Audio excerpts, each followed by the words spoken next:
Folks, Black Star Network is here. Hold no punches. I'm real revolutionary right now. Black power. Support this man, Black Media. He makes sure that our stories are told. Thank you for being the voice of Black America, Roland. Stay black. I love y'all. All momentum we have now, we have to keep this going. The video looks phenomenal. See, this difference between Black Star Network and Black-owned media and something like CNN. You can't be Black-owned media and be scared. It's time to be smart. Bring your eyeballs home. You dig?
Folks, today is Monday, August 18, 2025. Coming up on Roland Martin Unfiltered, streaming live on the Black Star Network. Texas House Democrats return after a 2-week walkout.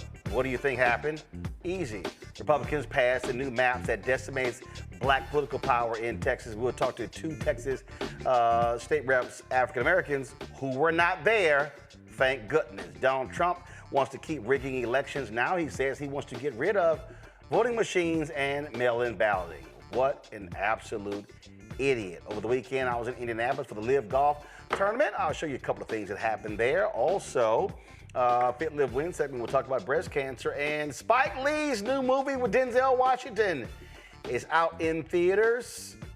We'll show you what Spike had to say about that. It's time to bring the funk on Roland Martin Unfiltered on the Black Side Network. Let's go. He's got it. Whatever the miss, he's on it. Whatever it is, he's got the scoop, the fact, the find. And when it breaks, he's right on time and it's rolling. Best believe he's knowing. Putting it down from sports to news to politics. With entertainment just for kicks, he's rolling. It's on go, roll, roll, y'all. It's Roland Martin, rolling with Roland now. He's funky, he's fresh, he's real, the best, you know he's Roland Martin now.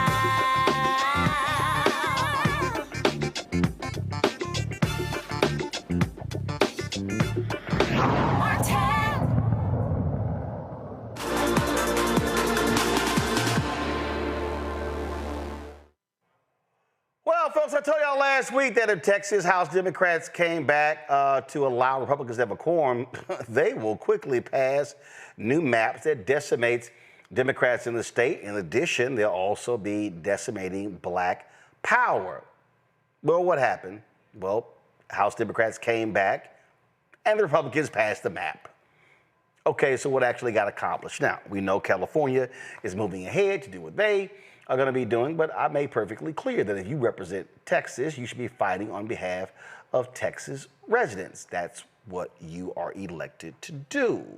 Now, a number of black lawmakers, not all, and trust me, I'm going to show the faces of those who did show up today for the quorum. A number of black lawmakers were not there. They made perfectly clear that they could not, in good conscience, do that. You also had some others as well. Trey Martinez-Fisher out of San Antonio sent a statement from Illinois saying that he could not, in good conscience, do the exact same thing. Because, I mean, at the end of the day, if you return, you know what was going to happen. And the issue that I had is Democrats, of course, they were selling wolf tickets. They basically were telling people, oh, we were in it for the long haul, when the long haul only lasted 2 weeks. Joining us right now, State Reps Aichea Davis as well as Jolanda Jones. Glad to have both of y'all here on the show. Thank you so very much. I just, you know, again, the thing that jumps out at me, when I listen, Jolanda, when I listen to Texas House Democrats say, we're going back to fight. And I'm going, what the hell are you fighting when they got the votes? You're not fighting anything. You're fighting if you didn't give them a quorum because they have complete control of the House, complete control of the Senate. It's just like when the Senate, 9 Democrats walked out, 2 stayed, and they said, you know, we're staying to fight. But if all 11 had walked out, they couldn't have passed. To make me a little late. If all 11 walked out, they could not have passed the maps. It makes no sense to me. Go right ahead. So no, I didn't show up, and I'm not going to show up. There's a redistricting committee formal meeting at 5 o'clock today, 5 o'clock Central Time, which normally formal meetings are rubber stamp meetings where you know how you're going to vote. They literally have you all stand around something, and they call your name, such and such, how you vote on this, yes or no, and it's quick. I mean, it's easy. So I suspect it's going to be like that. But the thing that's funny to me, Roland, is exactly like you said. There is no fight. There are 88 of them and 62 of us. And the only time we were winning the fight was when we quorum broke. So I can't. and I'm so discombobulated right now because I feel like I'm living in an alternate universe. Let me be clear. The people that came back, those of us that came back, who I guess maybe thought that they were going to get some brownie points for coming back, they locked them on the house floor. You hear me? Locked the doors. And you couldn't leave until you signed a permission slip. What a nice word. That said that they could surveil you 24/7 to compel your attendance the next time they had a meeting. So my colleagues who came back, they're calling it a security detail. No, it's an unlawful detention. Right. All right, Well, it's unconstitutional. And last I heard, I was born in America, not on a plantation. And these are modern day slave patrols. yeah. It is the crazy. In fact, one person said, one of the law enforcement people said he was working on narcotics this morning. They called him in, so they pulling people off the streets. They pulling off police officers from doing like real police stuff Yeah. to watch us, to surveil us. And so I'm not coming back to Texas till a popo gone, because we know that the history of white control Right. over black people is to sick the police on us. So if you think, go ahead. So one of the black lawmakers who went back, Representative Christian Manuel, we're going to go live. You mentioned that hearing. Well, that hearing is taking place right now, and there's some questioning going on. Yeah, go ahead and play it. Again, that's the underlying bill. You're not asking me about. I told you at the top, 2, 6, 7, 8, 9, 14, 17, 18, 22, 29, 36, and 38 are the changes. Okay. But, okay.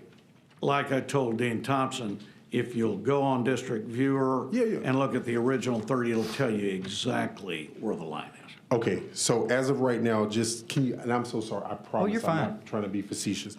Can you tell me those districts one more time? And I know it is completely Absolutely. my fault. No. 2, 6, 7, 8, 9, 14, 17, 18, 22, 29, 36, 38. Okay, I'm glad you said that. So I have 2 questions because you answered my question. So there aren't any changes to 30 and 33. It's only to these lists from 2, 6, 7, 8, 9, 14, 17, 18, 22, 29, 36, and 38. Just want to make sure. Okay. So you answered my question. So there aren't any changes to those.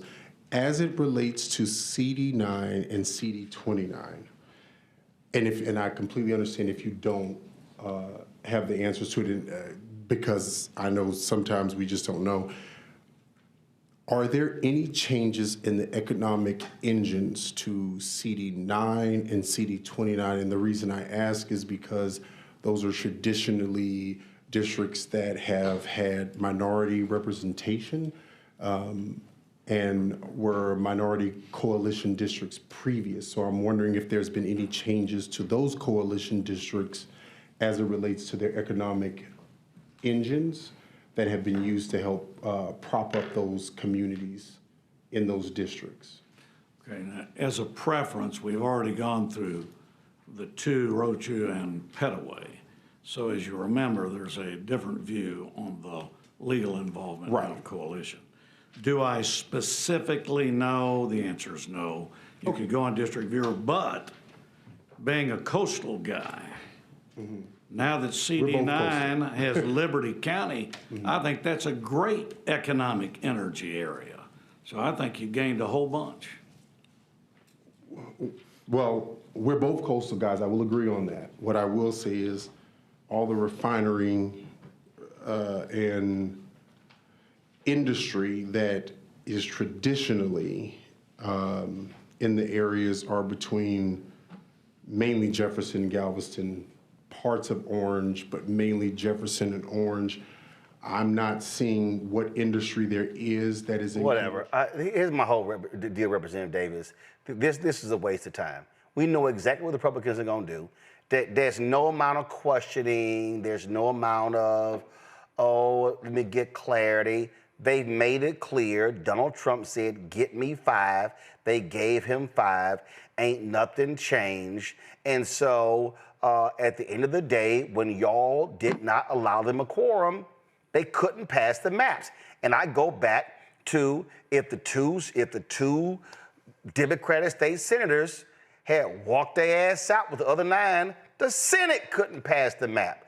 So what black people are saying is, damn, can these Democrats find some guts and fight to the end? Representative Davis. Aichea, he asked you a question. Yeah. Oh, I can't hear him. Oh, you can't hear me? No, she can't hear you. Okay, all right. Y'all figure out why Representative Davis cannot hear me. I can tell you this though, Roland, while you're figuring that out. Now, hold on one second. Y'all let me know. Figure out why she can't hear me. Representative Jones, go ahead. So I don't know why Todd Hunter, the person who filed the map, doesn't know what's going on. He can't answer no questions, okay? They actually have changed the demographics of 9, 18, 30, 33, and 29. I'm literally looking at it myself. Why doesn't he know his own maps? For example, a difference in CD8 in the proposed CD18. If you'll recall, the previous proposed CD18 that we killed had 70.7% of the current CD9, if you'll recall. They actually changed that and they lowered the number. So now the proposed CD18 has 64.5%. They literally reallocated. They took out a larger part of CD18 and put it in CD29, which is currently a Hispanic seat. So they did change things. Of course they did. Of course they did. Representative, do me a favor. Let Representative Davis know we're going to disconnect her line, and we're going to call her back. You're going to disconnect your line and call you back. So we can get the audio straight. All right. So they can get the audio straight. So let's go ahead and do that. And then, okay, so now let's disconnect and let's bring up disconnect and bring up Representative Jones.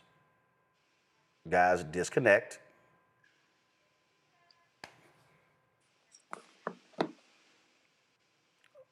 Okay. Disconnect completely and reconnect, folks. So here's what I'm gonna do. I'm gonna do this here. Go to the hearing and then y'all fix this. Go to the hearing and then we'll fix this issue with the audio. Go to my iPad, let's go. 36 and 38, correct? No, I don't agree with you. The U.S. Supreme Court, as we've already talked in many, many hours, Rucho, says a jurisdiction may engage in constitutional political gerrymandering, recognizing that politics and political considerations are inseparable from districting and apportionment. It says that you can use partisan interests. It can use political performance. It indicates that this is absolutely a factor. This is a U.S. Supreme Court, and we are able to use that. It's the same premise that I provided in the prior presentation.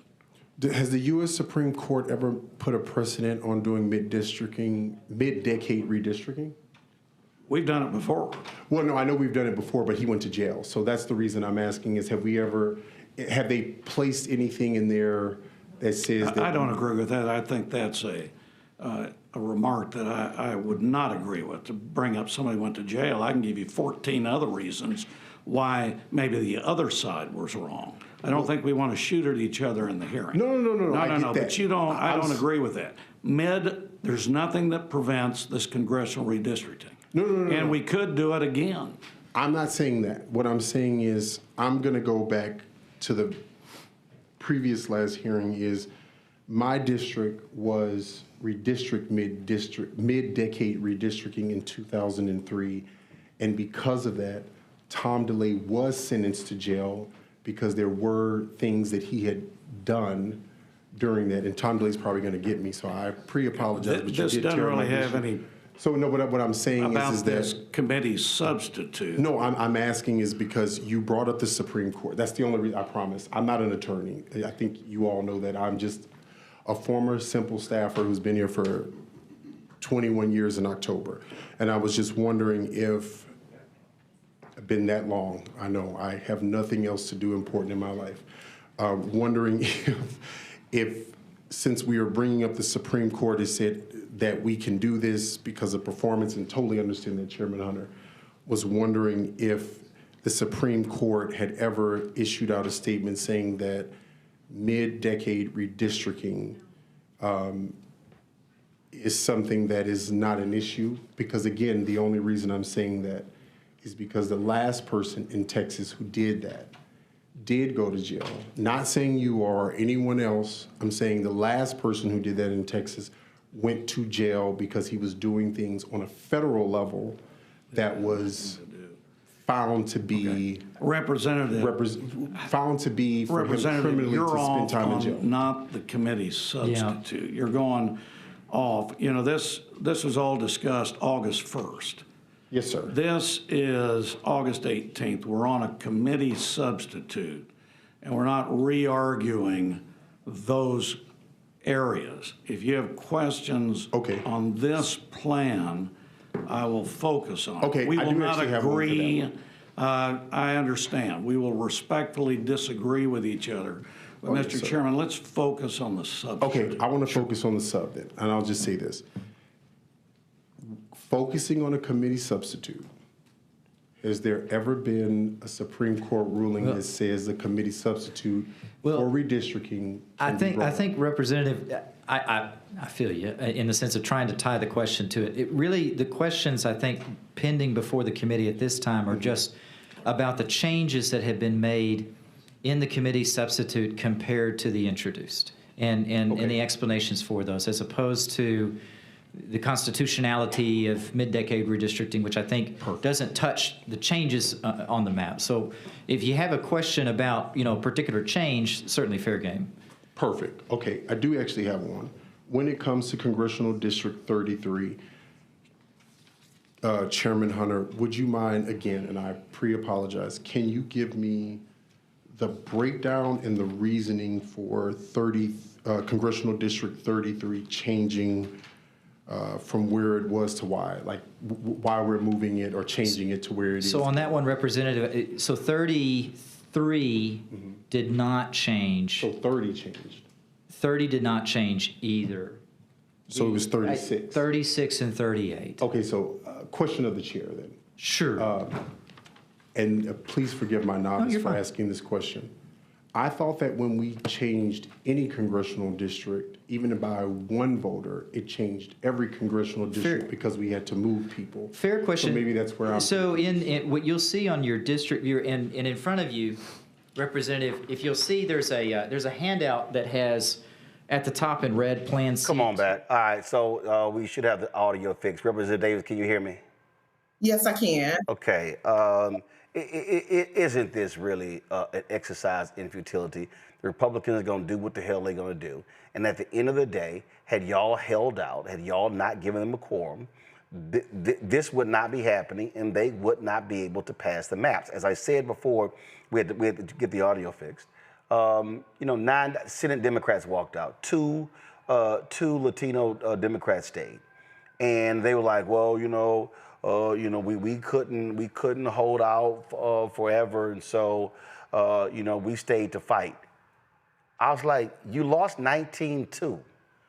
What the hell kind of fight is that? And we know the same thing will happen at the House. We can, go and say whatever we want to against it. We can, but they're going to pass it. They're not going to entertain any amendments. They're not going to entertain anything we have to say. They were given a task, and that was to pass the map. That would give more Republican seats. That would take away Black voices and Black votes. And that's what they're going to do, and they're going to do it as quick as they possibly can.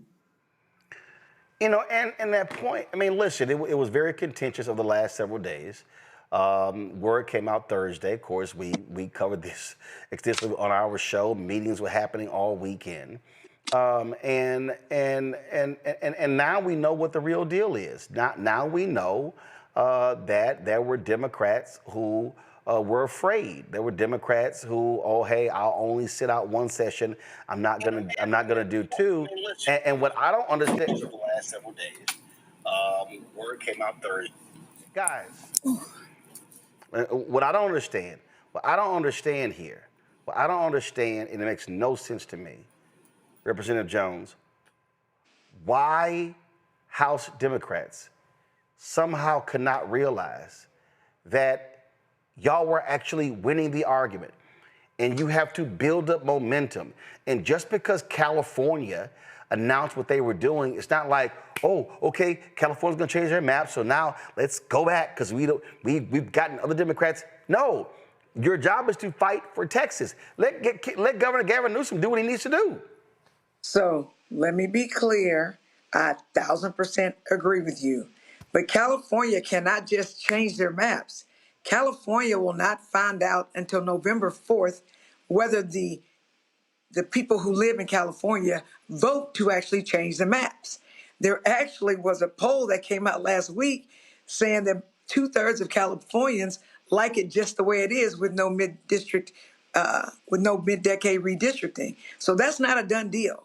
But I 1,000% agree with you that even if California is successful, and I hope that they're successful, I hope Californians vote to redistrict out every Republican.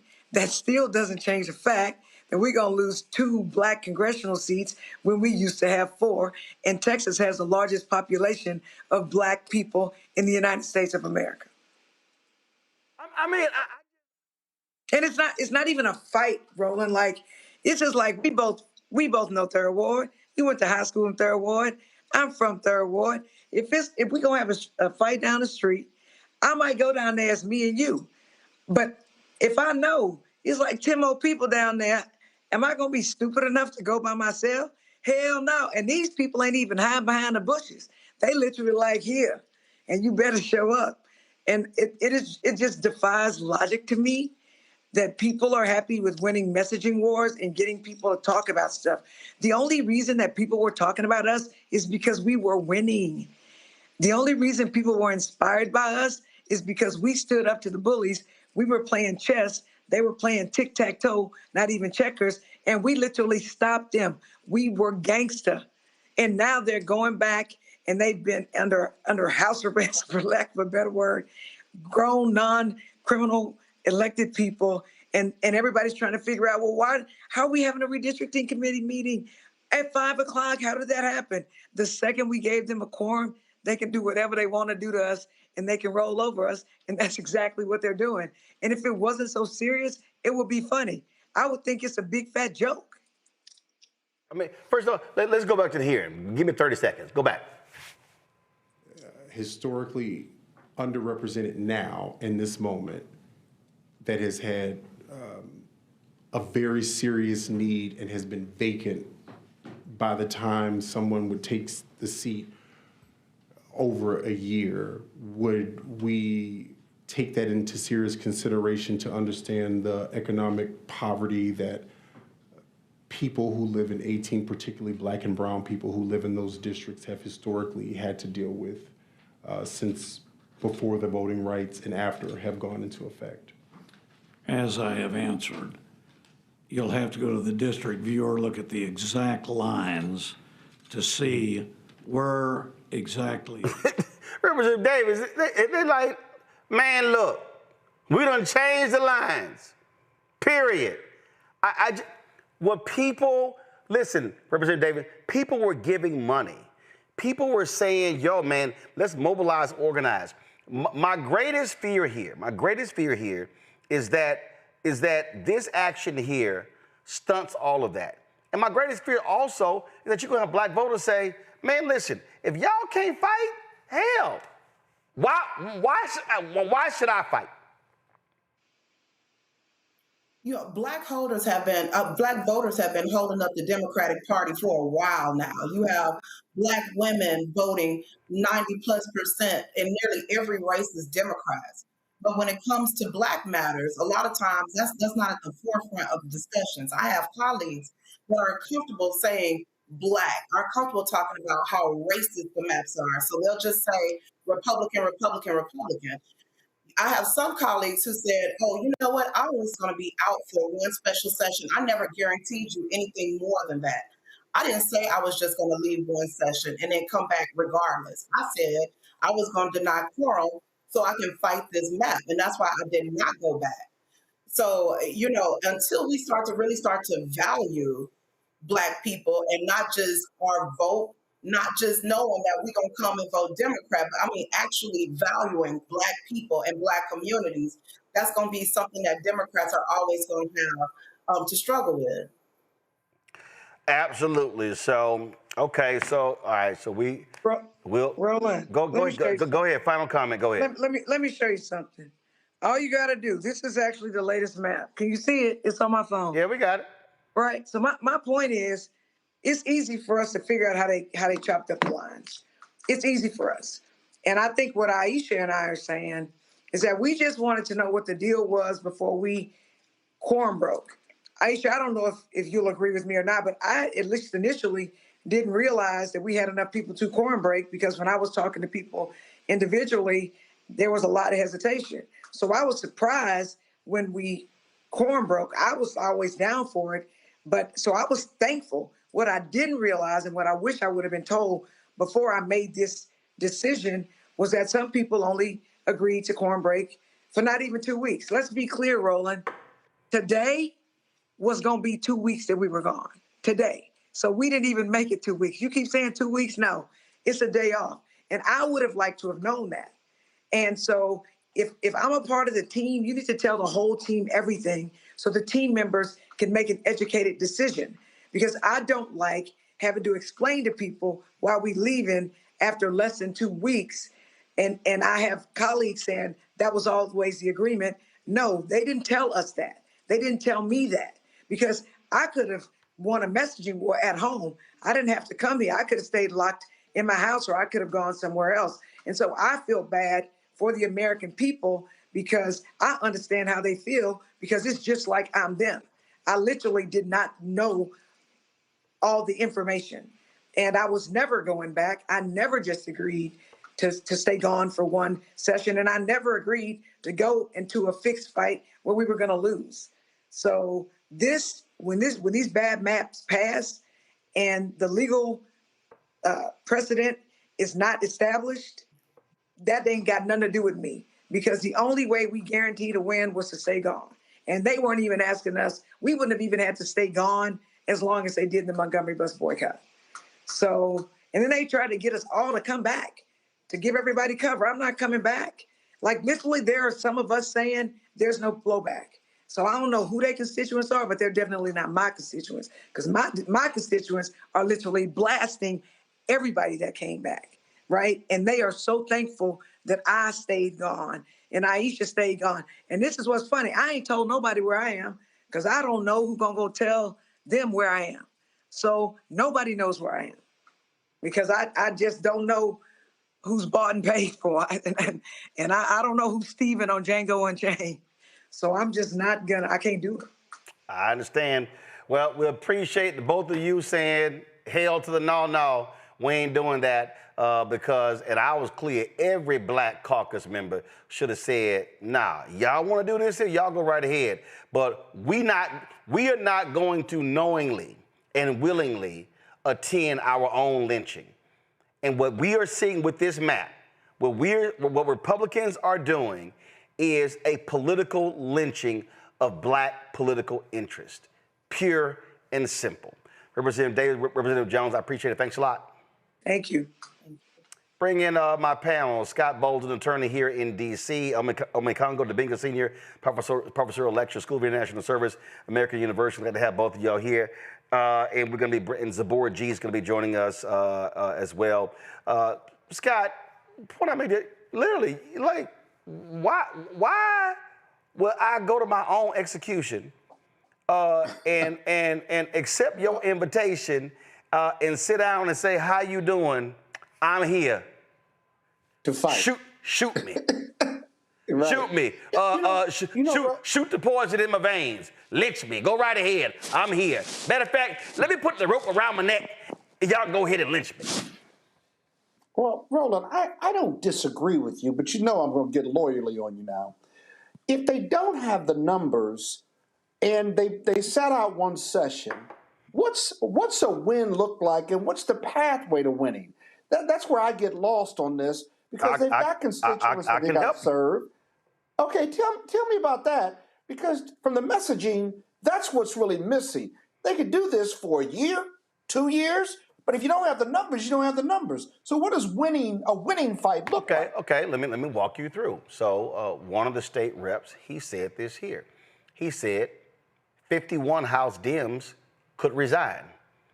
He said what that means is the governor literally could not call. The governor cannot appoint 51 replacements.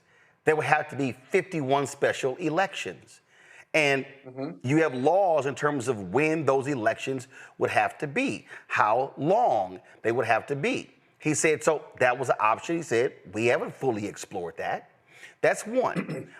Two, in talking with them, there was some of the lawyers were saying, well, you know, they could have pushed this thing to May because the legislature could always change the date to qualify for the election. Here's what we know. Now, Grant, let's be real clear. The Supreme Court could do whatever they want to do, but the Supreme Court has a certain precedent, and I guess is it Purcell? Is that what it is? And so typically what happens? I don't know. Okay, so the Supreme Court has a standard that they use where they sort of lock maps in place. So what they often say is that even if a map has been ruled unconstitutional by a federal judge, they've said in the past, it's happened in Alabama and Louisiana, that, hey, voters have to have enough time to be able to choose their candidates. Candidates have to be able to hit the filing deadline to run. So therefore, we will lock the maps in place because there's not enough time. So let's take Louisiana. A couple of years ago, Louisiana passed their maps, and it was like February they passed the maps. Well, the Louisiana primary wasn't even till August. Supreme Court went, no, gotta lock them in place.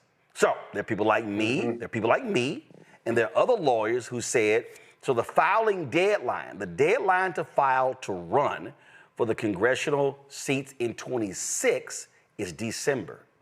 So there are many others who said, hey, if you hold out until December, not May, until December, then all of a sudden that Supreme Court precedent comes into play, and then the Supreme Court, based upon previous rulings, would say, hey, wait a minute, Texas, you can't come in and change a map in January, February, because the primary is in March and the general is in November, even though Texas could always move the primary.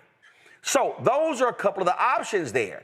Yeah. The problem is you got weak-ass Democrats. No, we can't hold out. No, we can't hold out. Okay, but why not come back? If you're going to, this is the problem I have. Go ahead. That you haven't talked about. Why not come back, give them the quorum, let them vote, and then litigate the appropriateness of the map? You can do that. The ability to do it. No, hold on. You can no, and that is what their strategy is. Here's the problem. Here's the problem with that. Right now, the 2021 map, the existing map, is being litigated right now. It's 2025. So the problem is, I want you to follow me here. So the problem is, if you go for that legal strategy, they likely will have the proposed maps that get rid of 5 Democratic districts, that 2 of those 5, 2 are black districts. Those will likely be the maps for 26 and 28. Yeah, but what if you ask for emergency relief or equitable relief and a TRO or injunctive relief that stays everything? Scott, gives you the status quo. And here's what happens: appeal, stay the injunction. Okay, we've been through this. We've been through this in Alabama. I got you. We've been through this in Louisiana. In fact, the courts, when Louisiana passed their maps, the courts ruled, oh, this is unconstitutional. This is denying black people an opportunity. And the Republicans appealed, and then another court agreed. Oh, they got somebody else to agree. Then here's what's so crazy. In Louisiana, it went to the Supreme Court of the Congo. The Supreme Court agreed it was unconstitutional, sent it back. The Fifth Circuit tried to circumvent it. Then the Republicans tried to get it back to the Supreme Court. Supreme Court wouldn't hear it. The map stayed in place. Cleo Fields was elected in 2024. Now the same Republicans are going back to the Supreme Court, and now but now they're using another legal argument, and now the Supreme Court has asked for not pleadings. They've asked for documents, whatever y'all want to call it. Briefings. Explaining why coalition districts could be unconstitutional. So now you have the civil rights groups who are like, oh shit, they could literally rule coalition districts unconstitutional. That could wipe out half of the 60 Congressional Black Caucus members. Ome Congo, Republicans, they're gonna try to have 19 bites at the apple. So the only guaranteed way to ensure these maps do not get passed if you don't give them a quorum. Wow, I mean, this is another example of how relentless Republicans are. They are nonstop, whether we're talking abortion, whether anything, they are nonstop, and they are going to pursue every legal and illegal means possible to keep power. Democrats want to talk about sharing and voting and everything. These guys only care about power. And, you know, there's that meeting going on at the White House with Trump and all these leaders. The only other people who are happy this is happening are these Texas Democrats, because they are not the center of the news story today. And Gene Wu, they put out this letter talking about they did this and acting like they were like freaking Nelson Mandela or something, you know, returning home after such a long incarceration or something. They caved in 2 weeks. And like Representative Jolanda Jones was saying, she wished that she knew. I wish that we knew. You know, the way that we were cheering them on and saying, you know, this is finally Democrats standing up and all of this. And they were like, oh, no, we just kidding. We were just trying to get everybody else's attention. We were just trying to get Gavin Newsom and others to act up. This is cowardly, man. And I know for many of us, it's deflating. It's deflating. Like, we were really looking forward to this, to supporting them, sponsoring them, donating and the like. And they just do this. And as Representative Jones said, it's not even exactly 2 weeks. I don't know where Texas is going right now, but we know where it's going, but where the rest of the Democratic Party is going as it relates to this, I don't know, man, because when you say like black folks in Texas are like, well, why should we even, you know, fight or vote or anything? I think a lot of us are saying that across the country right now, and maybe Gavin Newsom will prevail in November. Maybe some of these other states will, but this is a serious setback, not only for the Democratic Party, but for the country, man. And it sucks. So check this out, Scott. Check this out. This literally just came down earlier today. Go to my iPad. Federal Appeals Court blocks Louisiana's new congressional map and blow the GOP. Now this is on Fox News. Judge said Louisiana's congressional redistricting map amounts to an illegal racial gerrymander. Okay, now mind you, we done already covered this territory, Scott. Judges for the Fifth Circuit Court of Appeals rejected Louisiana's request to allow it to enforce its long-stalled congressional redistricting map, delivering a near-term blow to Republicans in the state by ruling that it amounts to an unconstitutional racial gerrymander. All three judges on the bench voted to uphold a lower court's ruling at the map in question, originally passed by Louisiana's Republican majority legislature in 2022, violates Section 2 of the Voting Rights Act of 1965. They also affirmed the district court's ruling that the map in question violates Section 2 of the Voting Rights Act by packing black voters into a small number of majority black districts and cracking other black communities across multiple districts, thereby depriving them of the opportunity to form effective voting blocks. Now, Scott, what we're seeing right here, this is what, and I'm gonna pull Zabora in a second for us. Go ahead and pull up as well. What we're seeing right here is that this is the Fifth Circuit. Now, let's be real clear. The Fifth Circuit is the most hardcore right-wing circuit in America. Yeah. Scott, they were ruling on a 2022 map. This 2025. So you know what's gonna happen? The Republicans are gonna appeal this to the Supreme Court. So the Supreme Court may not rule on this until 2026. Or the Supreme Court will say, hey, keep the current map. See, again, remember why I kept trying to explain to Texas? The courts could say, hold up, lock the existing map in. They may not rule until 27, now affects 28. So that's why the Democrats, the most guaranteed way not to have the maps passed, if your ass don't show up.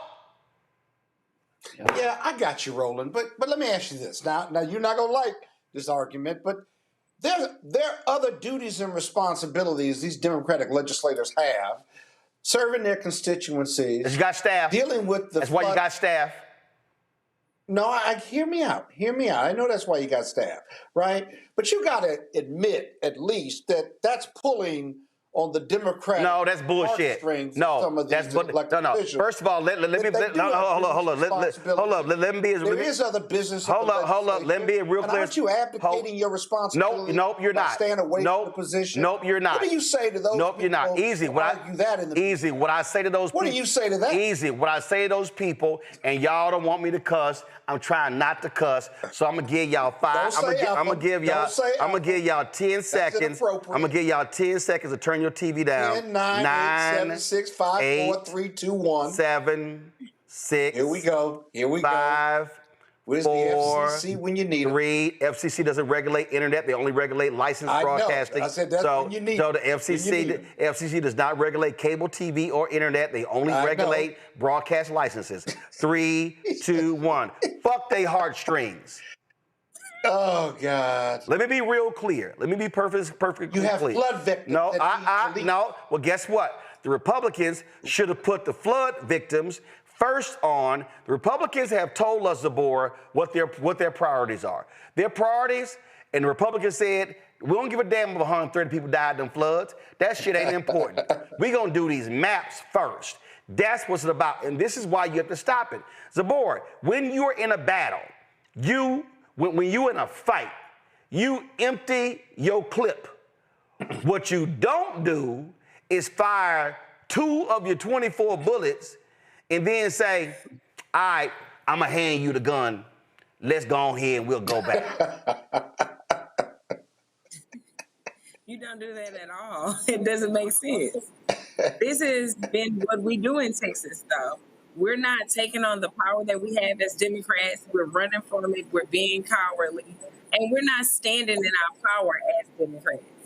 At the end of the day, when there was Hurricane Harvey and all of these other situations where Black individuals were impacted by natural disasters, they didn't make them a priority, and they showed it again now. They never make those natural disasters a priority.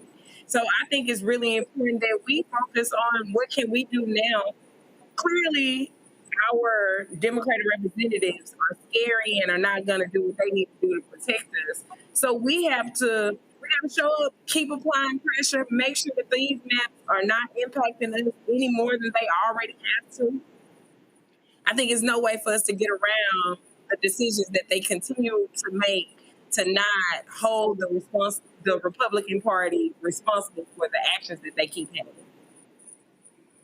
So in this same piece right here, I want y'all to see, hold on a second.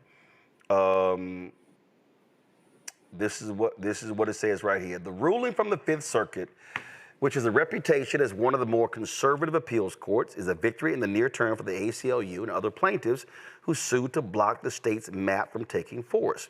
Still, any relief for plaintiffs from the appeals court ruling is likely to be short-lived. The Supreme Court in March heard oral arguments in Louisiana versus Callis, which also centers on the legality of Louisiana's redistricting map and whether race should be considered a factor in drawing new congressional districts. Oral arguments then focused heavily on whether Louisiana's redistricting efforts were narrowly tailored enough to meet constitutional requirements and whether race was used in a way that violated the law, as the appellees allege. The Supreme Court in June said it would hear additional arguments in the case in the fall term, citing the need for more information before it could issue a ruling. Earlier this month, justices ordered both parties to file supplemental briefs by mid-September outlining in further detail arguments for and against Louisiana's proposed map and whether the intentional creation of a, I love this, Congo, and Scott, I can't wait to get your legal, whether the intentional creation of a second majority black congressional district, quote, violates the 14th or 15th amendments to the U.S. Constitution, unquote. So, Congo, the white Republicans in Louisiana are trying to use the Reconstruction amendments that were for black people now against black people for white people. Wow. Yeah. And they've been doing this for forever, right? They are twisting everything that we fought for, whether we're talking about the Civil Rights Acts, like they're using the basis of everything we fought for. Again, they're throwing it in our faces. And this is one of the reasons why Trump has been targeting all of these law firms, so people are going to be around to stand up and have our backs. I mean, there are many that have been fighting, but some of these big ones that have caved in, they're like, this is so outrageous, but it's in their playbook. They will take everything possible. And the fact of the matter is, when you think about how people are abandoning Texas black Democrats, and you talk about, this situation now in Louisiana and other parts across the country, they do not care. They will take language that we created, critical race theory, or slang terms like woke, throw it all back in our face. They will take constitutional amendments that we fought for that help give so many other people access to the American dream throughout time, where we can talk about, they will throw it all back in our faces and say, now we're going to use it to protect themselves. This is absolutely ridiculous, and it should enrage anybody who has not been active already, or who's been sitting there behind at home and not getting in the game right now, because this is absolutely atrocious. So what their game now, Scott, is, we're going to use the Civil Rights Act against black people because, this is hurting us white people. So in Louisiana, they have literally discriminated against black people. Matter of fact, hold on. I was just showing y'all. Now, that was a court ruling. Hold on. Scott, you're going to get a kick out of this one. Federal court rules against Louisiana. Y'all going to laugh at this one.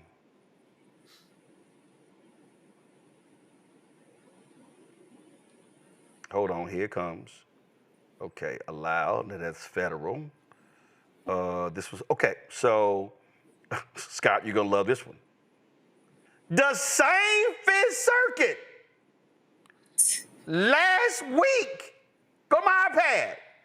The same Fifth Circuit, Scott, last week said that Louisiana's state maps discriminates against black people. So here you got white Republicans in Louisiana discriminating against black people, diluting black power with state maps, congressional maps, and now the same white folks, the 14th and the 15th Amendment is hurting us white people because these maps should not be used when it comes to race, but, we the ones who drew the maps, and if we had actually drawn fair maps, black people would have been able to have a district. So now, Supreme Court, we think y'all should get rid of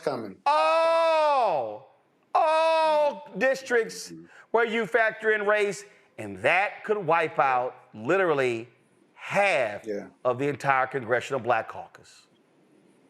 Yeah, the other strategy that we're not talking about is there are multiple cases pending in that Fifth Circuit. I've appeared before the Fifth Circuit judges. Chief Judge Pryor, at least he used to be the chief judge, is a arch conservative. And there's several cases. You see, you pulled 2 or 3, but the strategy is to file several cases with different parties in order to get several rulings. And even if they're inconsistent, then they wind up at the Supreme Court. The other thing is this. The Fifth Circuit, as conservative as this, these white folks in Louisiana, they're drawing maps, and in Texas and Mississippi and Georgia, they're drawing maps so blatantly racist and gerrymandered that even the conservative court Even as conservative court said, y'all can't eat all that now. Come on. You still got to have a legal pathway or a factual pathway to make me make this work for y'all. This ain't even fair to me. Like, I mean, they so racist. They are so racist. Even the judge is like, for their own races. Right, that's what I'm saying. And because here's the fundamental problem here. And this is the problem, Zabor, that the Republicans can't get around. They are hell-bent on stopping Democrats so they can hold power. And their problem is they hating on black people because they like, well, damn, y'all keep voting Democrat.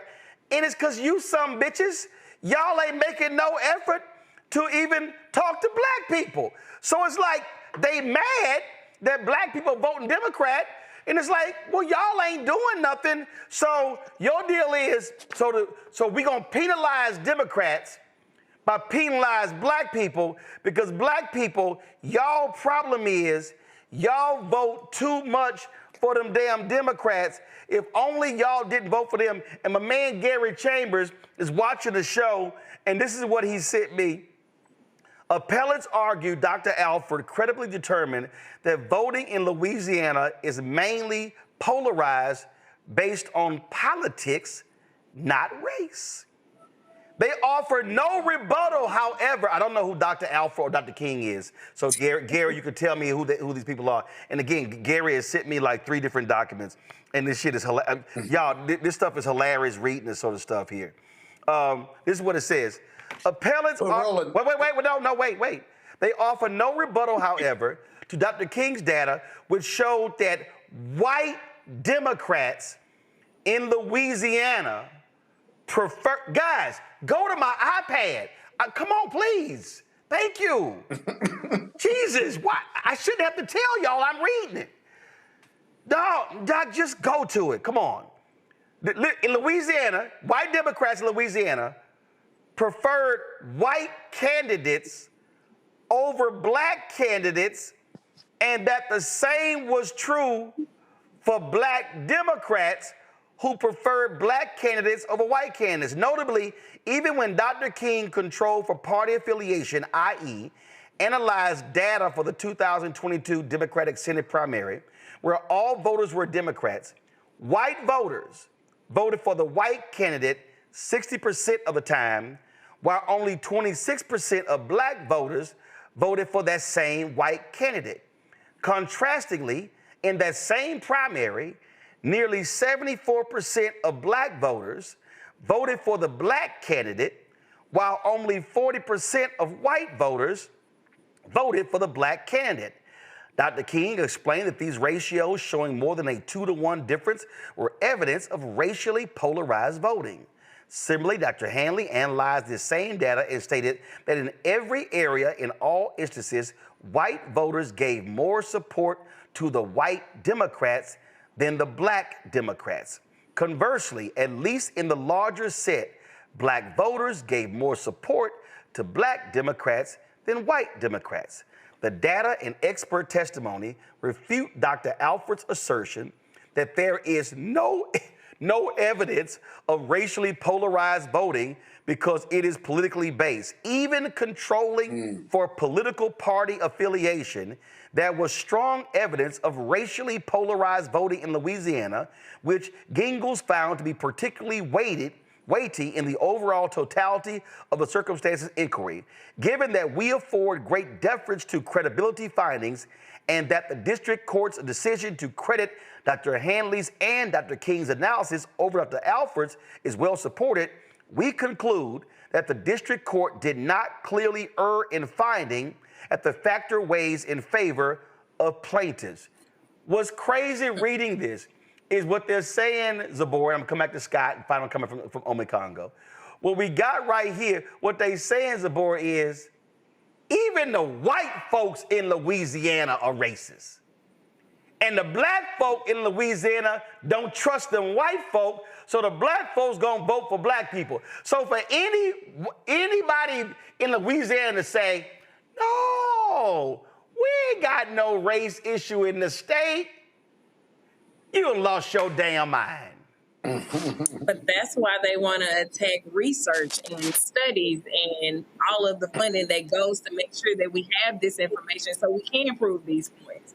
Without the data and all of the attack that's on DEI and research and removing the funding, this information is super important right now. We need to know the numbers and how we're voting. And we already know it, but we need the information so we can continue to prove it, so we can fight all of these things that they're doing in their different silos. They try to keep the information away from us so we don't have the information to fight. But it's very clear. The white people in Louisiana, Texas, Alabama, Oklahoma, we're great for fueling population growth, but they don't want us to have political power to be able to actually change things that benefit Black people in a way that can elevate our communities. I love this one here, Scott. Again, I appreciate Gary Chambers watching the show and sending me the documents. I love this here, Scott. It says, more broadly, the state's theory would impose a limitless obligation on Congress to continually refresh its legislative record for any statute enacted under the 14th or 15th Amendments, including laws like the Family and Medical Leave Act, Title II of the ADA, and the Fair Housing Act. The state identifies no limiting principle for this claim, and we see none. The Reconstruction Amendments do not demand that Congress re-justify its judgments on a rolling basis. Scott, at the end of the day, these white Republicans in Texas are like, do we have to give these Negroes something? In fact, Scott, hold on, wait, Scott, hold on. And Scott, hold your thought. Reverend Dr. Frederick Douglass Haynes III is testifying in Texas. Go live now. Were between representation and those they represent, and their needs are met. That history that had been so ugly was solved once we saw the need to not crack and pack, but instead create opportunities for our communities to elect representatives. And again, here's the beautiful thing about this state and about this nation. It's not even about color so much as it is about your character and your competence. We love to misquote King, judged by the color of your skin, content of character, not color of skin, to use it as justification to do what King was not talking about. And so again, I get back to what you said. There's an ugly history that has been overcome by redistricting that actually gave the voice back to the people. And so for us to go against that right now is a violation of a legacy of fighting for justice. And I can just imagine LBJ, I can just imagine EBJ upset right now because of what we are doing to a people who were saying, well, not only do we want to suppress your vote, but we want to ensure that your vote doesn't count when you do vote. Say that. Representative Pearson, you recognize the question of the panel. Thank you, Chairman. Thank you all for being here. Good to see you again. My question is for Congressman Allred. You know, I don't know if you were here earlier when we talked about states like Illinois, New York, California, who've already done these types of maps. But you're not disputing that it's legal to draw political performance maps, correct? All right, we're gonna go back to that. That's that ignorant ass Trump. She's in the state legislature? Yes, she is. Yeah, the person, Katrina Pearson, the person got convicted of shoplifting. The Republicans put her ass in the state legislature. That's that fool right there. I can't listen to nothing her ignorant ass has to say. So Scott, go ahead and answer the question I said before I went to break. The white conservative Republicans in Louisiana and Texas are deeply committed to racism.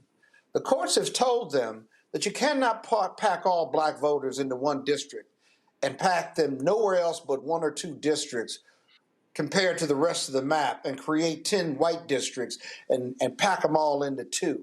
They've repeatedly been struck down, and yet they continue to make manifestations or machinations or elements of the same, resubmitting it, trying to get the courts to approve it, even though the courts have repeatedly said you simply cannot do that. That's why, in their view, in their racist view, they believe, well, I'm giving them a district or two. I'm not wiping them completely off the mantle. If I was to spread it all around, you say I'm disqualifying them, or I'm disempowering them. So I pack them into one or two, and now you say I'm disempowering them. Well, it's got to be a balance, the courts have said, and you can't do it. You can do it politically, but you can't do it intentionally based on race. But the problem, Scott, but Scott, here's the problem we face right now. Clarence Thomas has had a hard-on to completely get rid of the Voting Rights Act. Yeah. And these right-wingers, I mean, again, they gutted Section 4, Ome Congo. 5. They gutted Section 4.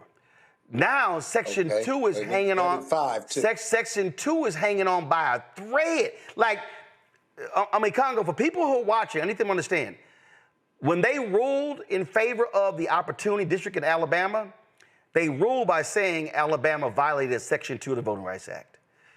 Mm-hmm. The Louisiana district that was created, Section 2. So the only good news from this right-wing Supreme Court is that they have consistently, praise the Lord, allowed Section 2 to still stand. But the right wing, they want to gut Section 2. And again, Clarence Thomas, he wants to rule the entire Voting Rights Act unconstitutional. And unnecessary. Absolutely. This is, John Roberts' court at his best. I mean, they are incrementalists. And when people look at the potential falling of this democratic experiment, one of the main people that I have to thank is John Roberts. I mean, ruling after ruling, he has worked to dismantle this country, and dismantling the Voting Rights Act has been a part of that. And Clarence Thomas is salivating at the opportunity to do that. And so when people say things like, it's not that big a deal, we've always asked the question here, if voting wasn't that important, why are they trying so hard to stop us from doing it? And we see that they will stop at nothing. When are these Democrats going to wake up? When are these legislators going to wake up? When are people going to have the ability to actually fight back? And I've said this multiple times. They talk about democracy dies in darkness. It dies in the light of day. And it's often given away by complacent people who don't know enough and don't give a damn enough about what's going on. These Republicans aren't firing a single shot. They are taking over this country strategically by using laws that were created for freedom to actually deny us of our own freedoms. And as soon as people get hip to the game, we might be able to do something, because if we don't get this rectified between now and 2026, it might be game over, Roland Martin. And I'm just happy that you are calling attention to this every single day, not even just when you're on the show, but in your social media and everything. And more people need to be doing that. This is more important than the meeting going on with Zelensky right now as relates to the future of this country, and it needs our attention. So here's, I need people to understand, and this is, I pulled this up, and this is the AI overview on Google, okay? So I need people to understand what this says here. There's some, and again, I need you to really pay attention, y'all, because this is the key. There is substantial evidence that Justice Clarence Thomas believes the Voting Rights Act is unconstitutional and seeks to limit or eliminate its power. Justice Thomas has expressed a long-standing view that the Voting Rights Act, particularly Section 2, is unconstitutional, arguing it has transitioned from addressing discriminatory voting practices to regulating and rationing political power among racial groups. He believes the VRA Section 2, which requires considering race to ensure fair districting, violates the Constitution's guarantee of equal protection. In dissenting opinions, including a notable one regarding Alabama's redistricting in 2023, again, 2023. I need y'all to understand, okay? Listen to me clearly, okay? One second. Guys, listen, because of the breaking news, we got to I don't want to have to do it, but I have to rebook our health segment. I don't want to do it, but because of this breaking news that's happened literally while we are live, I got to go back and forth to what's happening in Texas as well. But let me go back to reading this. arguing that it has transitioned from addressing discriminatory voting practices to regulating and rationing political power among racial groups. He believes that VRA Section 2, which requires considering race to ensure fair districting, violates the Constitution's guarantee of equal protection. That's 14th Amendment. In dissenting opinions, including a notable one regarding Alabama's redistricting in 2023, Justice Thomas stated the Voting Rights Act has no power to prevent racially discriminatory gerrymandering, and that he believes it only regulates the ability to cast a vote or get to the ballot box. Justice Thomas's views on the Voting Rights Act are shared by other conservative justices, including Justices Samuel Alito, Neil Gorsuch, and Amy Coney Barrett, who have advocated for a race-neutral approach to redistricting. In July 2025, Justice Thomas, Alito, and Gorsuch indicated a desire to weaken the Voting Rights Act by voting to deny a request to pause a lower court ruling in a case involving its enforcement. This is why this thing is scary. Zabora, then I'm gonna go to Scott, then I'm gonna Congo. Because what they're basically saying, Zabora, is, oh, we throw this out, there's no need for us. There's literally no legal precedent, no legal status, no legal reason for us to review. So y'all can just draw whatever maps. The reason we have power today is because of the Voting Rights Act, because they had to create these districts, because they were disempowering black people. And so what the Republicans want to do is they want to be able to draw, and I need everybody listening to me right now, what the Republicans want to do in Texas and Louisiana and Mississippi and Alabama, Florida, Georgia, North Carolina, South Carolina, Arkansas, Missouri, Oklahoma, Kansas, the nation. They want to be able to create as many majority white conservative Republican districts, and if they are allowed by the Supreme Court, they will literally wipe out black elected officials nationwide, school districts, city council, county commissioners, state reps, state senate, U.S. House. This, Zabora, is what Project 2025 was all about, what the Heritage Foundation was all about. And we were trying to tell black people when Hillary was running, y'all get over your feelings about that white woman, because they are trying to execute a strategy that will decimate black America.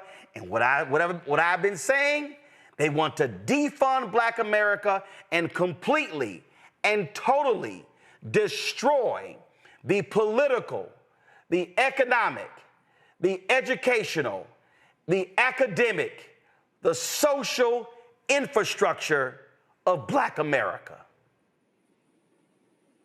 They have been doing this forever. This is nothing but Jim Crow 2.0. They're taking and trying to act like it's neutral and act like it makes it fair, but it doesn't do nothing but destroy our communities, destroy our political power, take away everything that we've worked so hard to have, and take away the ability for grassroots organizations to challenge these things, for us to be able to work as a community in the ways that we fought these things in the past. We're not going to be able to do that because they're giving all of that power to a political power that has shifted from at least having some of our representation to having none of our representation.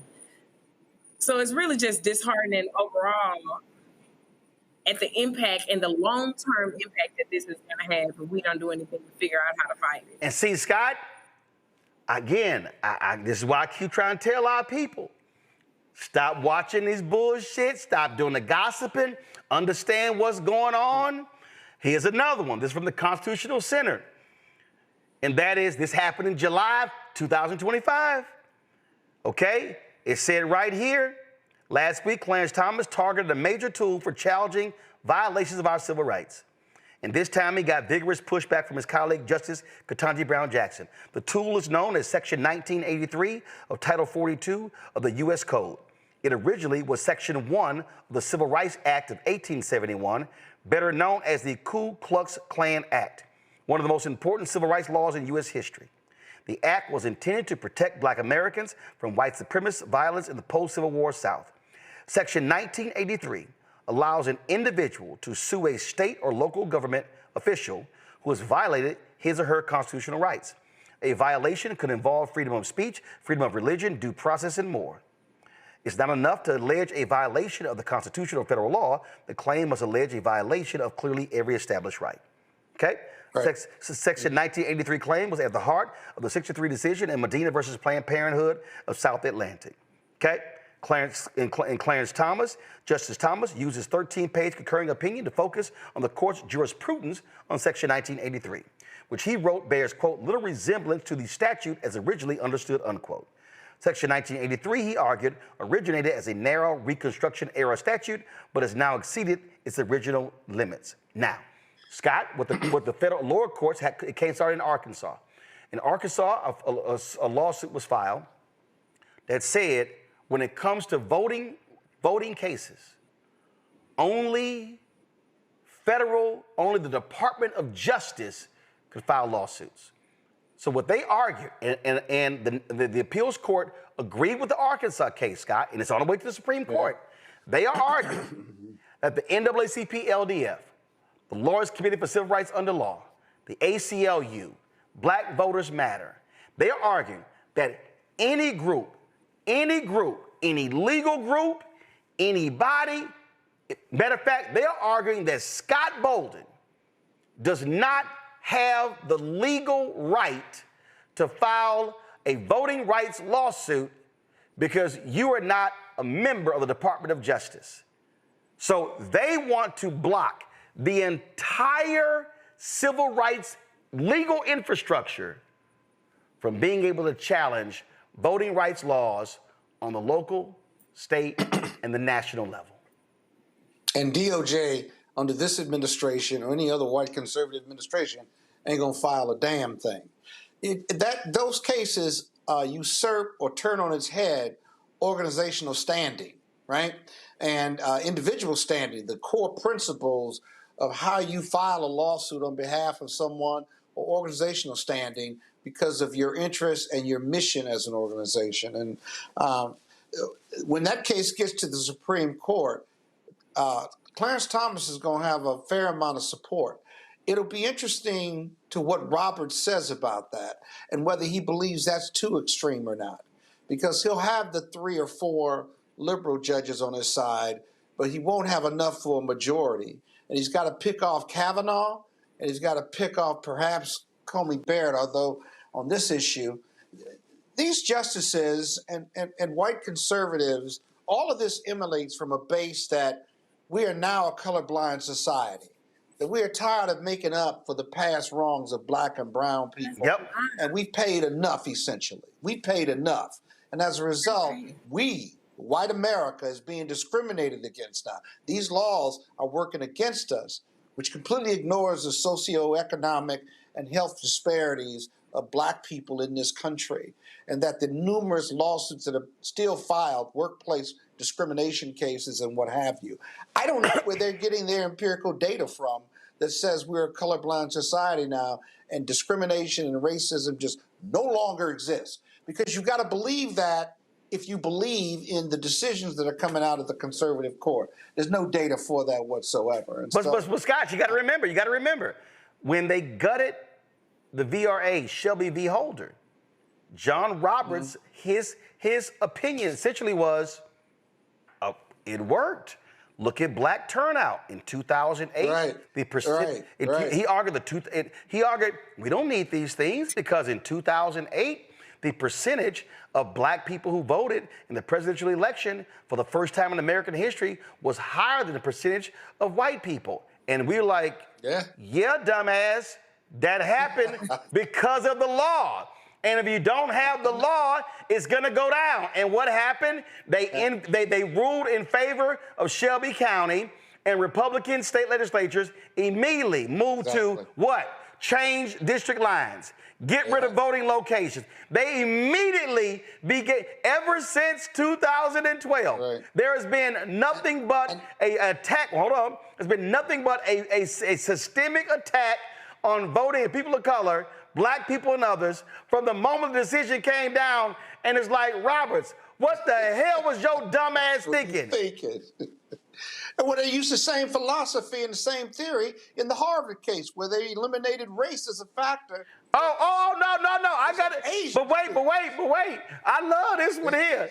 I love this here. The Asian plaintiff, matter of fact, y'all gonna think I'm lying. Scott, finish your point. I'm about to show y'all, if y'all wanna see what happens when your ass, Scott, I'm about to blow you up. Well, you better crack up. Okay, because in that, remember, it was Asian folk who got with the conservative white lawyers, took down affirmative action. Hold up. Y'all, okay, I'm gonna type this in. Y'all think I'm lying. I'm not lying. Okay, no, listen. Asians want quotas at Harvard. Y'all think I'm lying. See, this is what happened when your dumb ass sue. So what's happened is, so they sat here and they sued, and now they're like, hey, what's going on? Now, this is what AI said. AI says, no, Asian Americans are not seeking quotas at Harvard. Some Asian American groups have, however, raised concerns and filed lawsuits alleging that Harvard's admissions policies discriminate against Asian Americans. So here's the problem. These groups argue that Harvard's consideration of race and admissions, even if not explicitly using quotas, effectively limit the number of Asian Americans. Here's what happened. They sued the Ivy Leagues. They threw out affirmative action, and then the next year, it was fewer Asians admitted than before. And they were like, what the hell? And black people were like, hashtag, we tried to tell you. Them dumb asses, they thought, oh, we got rid of affirmative action at Harvard and Yale and Columbia. We about to have a lot of our kids in the school, and them white folk went, no, you not. And so I'm linking this, Ome Congo, to what's happening in Texas. Listen, the Latinos in Texas, there are Latinos in Texas, Ome Congo, who are sitting here going, listen, it's 4 black districts now, they're gonna lose 2, but the Republicans say they're gonna create 5 districts. Oh, we gonna pick up 5 districts. Okay, y'all go ahead and FAF if you want to. Go ahead. But they doing that across everything. Exactly what's going to be happening. Hold on 1 second. Hold on, Zabor. Ome Congo, then I go to you, Zabor. Ome Congo, go ahead. That's exactly what's going to be happening. Just like what's happening with this example of Asian students at Harvard. People keep falling for this okie doke of, oh, these Republicans are going to take care of us. They're going to take care of us.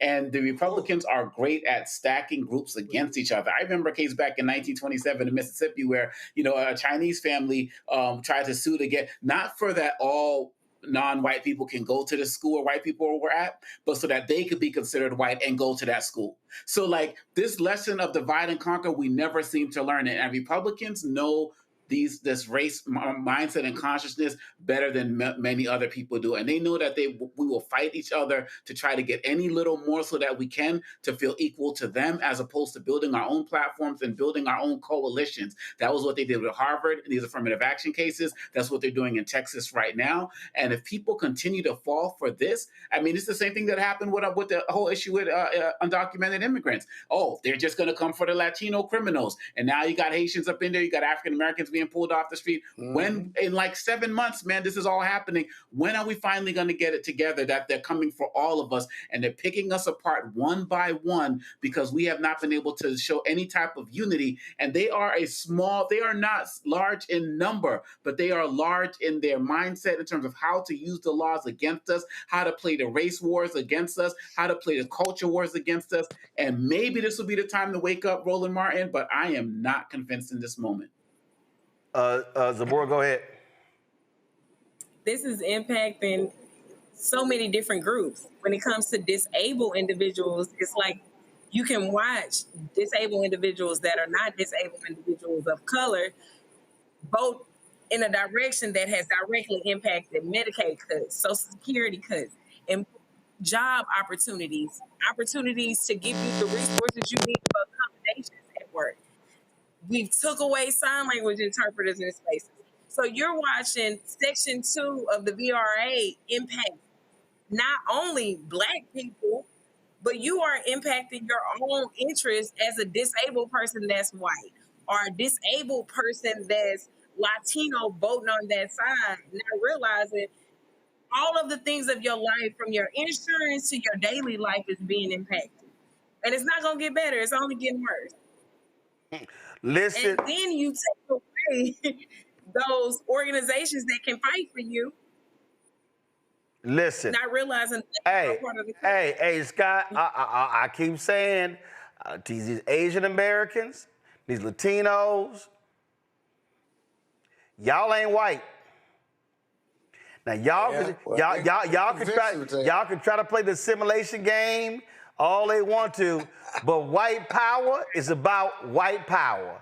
And whether today it's yesterday it was a Negro, whether Latino, like all them Latinos who voted for Trump, FAFO, 125, like welcome to the border. And it's like, yo, I mean, it's like, again, like y'all can sit, all these other folk, let's be real clear.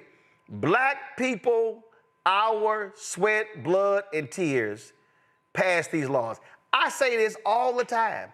I said, if you are a woman and you are a doctor or a lawyer or an engineer, or if you go to professional schools, y'all need to thank Black people. Because in 1972, Title IX was passed. Title IX wasn't about sports. Title IX was about opening the professional schools to women because they were discriminating. What's Title IX? Don't nobody ever ask, well, where did Title IX come from? Well, shit, what's the first 8 titles? Title IX come from the 1964 Civil Rights Act. That was Black people. I say if you Korean, Japanese, Chinese, Thai, whatever, and you get to vote in your native language, y'all better thank Black people, because that's 1965 Voting Rights Act. It's real clear, okay? If all y'all can live where y'all want to live, y'all might want to thank Black people. That's the 1968 Fair Housing Act. You gay and you happy, you get to get married, go ahead and thank Black people, because that's the 14th Amendment Equal Protection Clause. That's one of the Reconstruction Amendments that was passed. If you disabled, and you are thankful for them ramps and other things that came from the 1996 with the American Disabilities Act, y'all better be thanking Black people. Because the American Disabilities Act comes directly from the 1964 Civil Rights Act. So here's the truth, whether folk want to accept it or not. If you have some rights in this country that are civil rights, thank Black people, because it has been Black people that has forced America, as Dr. King said, be true to what you put on paper. So these rights didn't just happen. Black people made these rights. If we walk down the line, Scott, of the numerous legal rulings in so many areas, hell, it's white people walking around, right? First of all y'all broke-ass white people, Y'all should be thanking black people too, okay? Because y'all benefited from LBJ's war on poverty. He didn't launch that in the Mississippi Delta. He launched that in white Appalachia. I mean, so we can just go down the line.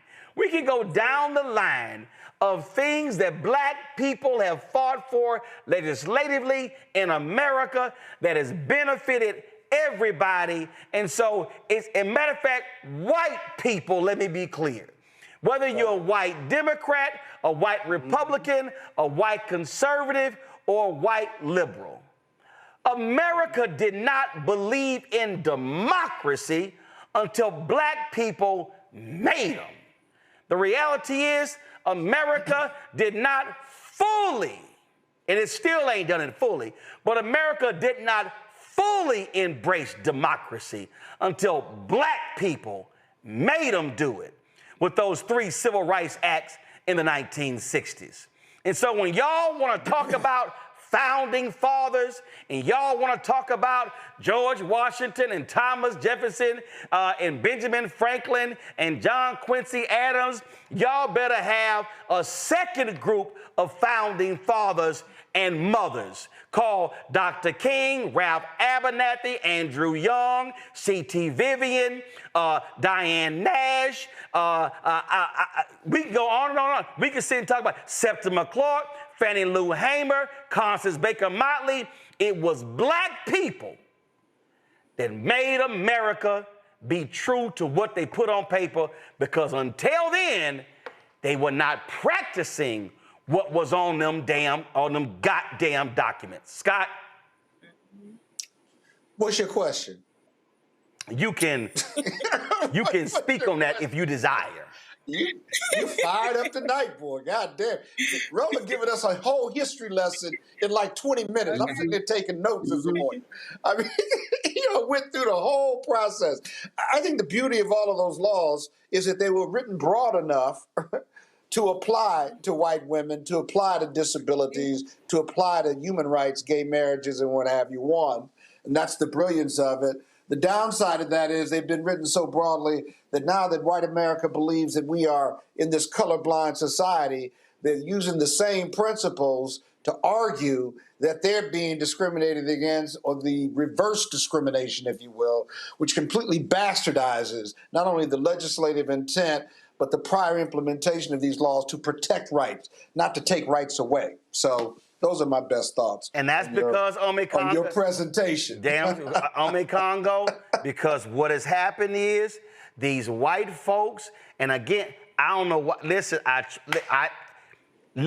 tried to tell people in 2009, I'm waiting to go on CNN with John Avlon, who's now in Congress, and me and John were talking about his book, Ween Nuts, and this is what I said. I said, John, we are living in the beginning stages of white minority resistance.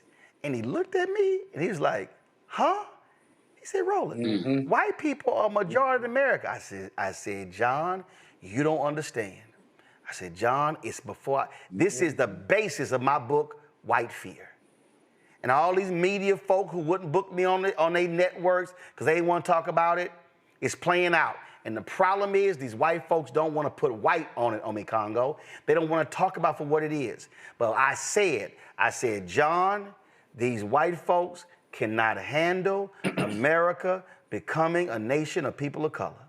I said, these white folks cannot handle sharing power.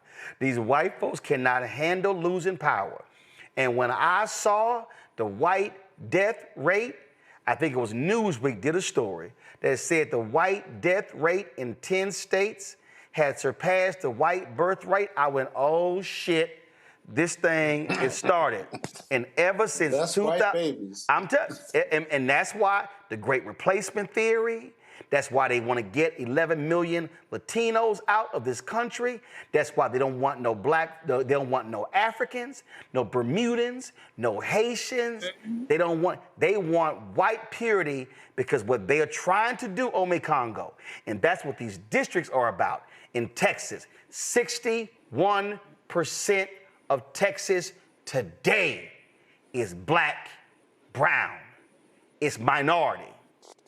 White people are the minority in Texas today. But Ome Congo, here's the problem. And this is why I keep telling all these Simple Simon dumbasses who keep saying otherwise. 61% of Texas is people of color, yet 61% of the people that vote in Texas are white. It's white. Yeah, and let's also add what they're doing to erode women's rights and to their own bodies, which makes it harder for Black and brown families, particularly, to get. No. But see, I'm gonna put that shit on them lazy ass white women, okay, who voting along with they white men.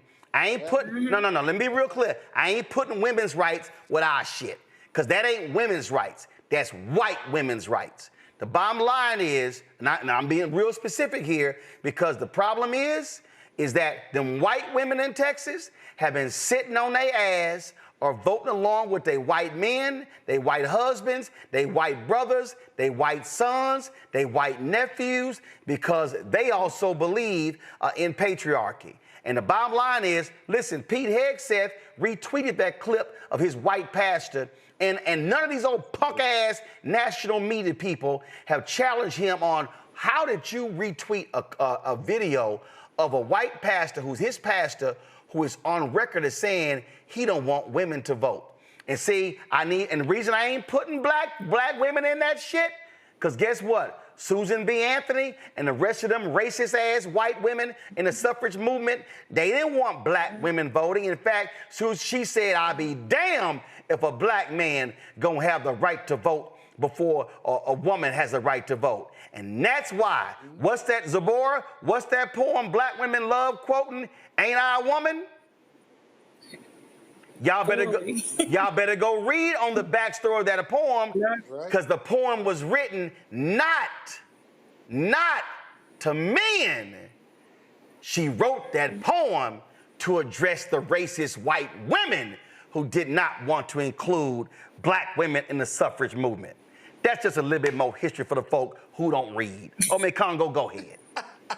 No, and I get your point, and I'm saying what I brought up the women's rights and access and all that. It makes it harder for Black people to be able to reproduce. You know, we look at the mortality rate of pregnant Black women and the like. That's where I was going with it. But the fact that the matter is, when it comes down to it, the thing that scared me about the history lesson that you just said about the amendments and the Civil Rights Act, like, we know that story, but then I start thinking, damn, these Republicans are so shrewd in what they're doing, the way that they're attacking the schools. How are the kids going to get that history? How the next generation going to get that history to be able to arm themselves to be able to fight, you know, which is why this network is so important, because they are hitting us from every single angle. Because if people don't know that story, or the constant Baker Martleys and the Dr. Kings and the like, who are going to be their idols as it relates to fighting for justice? They're going to feel like they can't do anything, because as Malcolm X said, if you were convinced that you never did anything, you're going to think you can never do anything. So they have a multi-pronged approach, and we need a multi-pronged strategy. And Democrats in Texas let us down as part of that strategy, but this is a fight that we have to keep fighting and speaking up for, because quite honestly, Roland, we don't have a choice. It's like you said a few months ago, you just refused to sell out your ancestors, period, bottom line. And if more of us thought that way, we'd be able to make some progress right now. But too many people are just too complacent, and they think nothing's going to come from them. And then before you know it, you got 300,000 Black women being, kicked out of the workforce. People think they're going to come for them, and all of a sudden they're putting us in their detention centers as well. When are people going to wake up? If it's not now, I don't know when it's going to be, but I know that we have to keep on fighting, because better days will be ahead if we don't quit. You got somebody in the chat. Hold on, I responded to it. Denise Spa, too much cussing, going to watch Joy Reid show. Okay, bye. I mean, but you can get mad at the cussing. You can get mad at cussing. Well, you can get mad at cussing all you want to, but they screwing you over. You ain't even realize what's going on. I mean, see, the point that Ome Congo just made, it's by design what they doing when it comes to the schools. Because they freak. I keep trying to tell y'all, all of this stuff, y'all, it started with Obama's election in 2009. Then it picked up with Trump running. Y'all, American history is American history. You cannot, please, by all means, I dare any of y'all watching to refute what I'm about to say. You cannot show me a single period in American history where black success has never been followed by white backlash. You can't find it. You cannot find it. At every point in American history, black success has been immediately followed by white backlash. So why all of a sudden the attacks in the last 5 years on schools and books and everything? That shit ain't got nothing to do with no LGBT, trans, they ain't nothing to do with it. You know what that had to do with it? The murder of George Floyd. Yep. Because when because the Black Lives Matter movement, Zabora, it was the first time in American history that a black-focused, black-centered movement saw a majority of Americans approve. And these white conservatives went, oh, hell no. So what did they do? There was a concerted, precision-like attack on Black Lives Matter. They said we cannot allow this movement to become as powerful as we saw the Black freedom movement in the 1960s. That's right. And they targeted 2021. In 2022, at racist Christopher Rufo, and he put it on Twitter. They said, we are going to put everything black and everything minority under critical race theory. I told y'all, I was the news director, morning anchor at a black targeted radio station, KKDA, managing editor of the Houston Defender, managing editor of the Dallas Weekly, worked for the Dallas Examiner, managing editor, general manager of the Chicago Defender. I wrote for Ebony. I was a contributing editor at Essence, major broadcaster cable network, Black, TV One, Black, Tom Joyner's Black America Web, Tom Joyner Morning Show, Black. In all of my years in black media, I had never, ever heard of critical race theory. Because that was a legal theory that I ain't never heard of that. But the white folks were like, oh, we gonna make that the boogeyman. And what did they do? They lumped everything under it. And what happened in 2023? All white folks would show up to school board meeting. Y'all teaching critical race theory. Superintendent, no, we're not. No, we're not. No, we're not. No, but guess what happened? It fired white folks up. They ran for school board. They ran in the midterms. And then white folks took over school boards, Moms for Liberty. You know what they started doing? Firing black superintendents. In 2023, woke. You got dumbasses like Bill Maher complaining about woke. Woke is going too far. They took woke, like they took defund the police, and they changed the focus of it and tossed it right back and made it a massive negative. Woke. Then Negroes are going, man, you better not be woke. You better not be woke. I'm like, dumbass, don't you realize what you've been saying? And then 2024, it was DEI. Y'all, all of that emanates from the murder of George Floyd because they said, we saw what you Negroes did after Emmett Till got lynched. That was 13 years of nothing but protests and laws change. That was the second Reconstruction. Then they said, we saw what you Negroes did after 243 years of slavery, and y'all had that Reconstruction period over that 12, 13 years, really lasted 6 to 7 years. We are not going to allow a third Reconstruction to last even 5 years. That is what happened.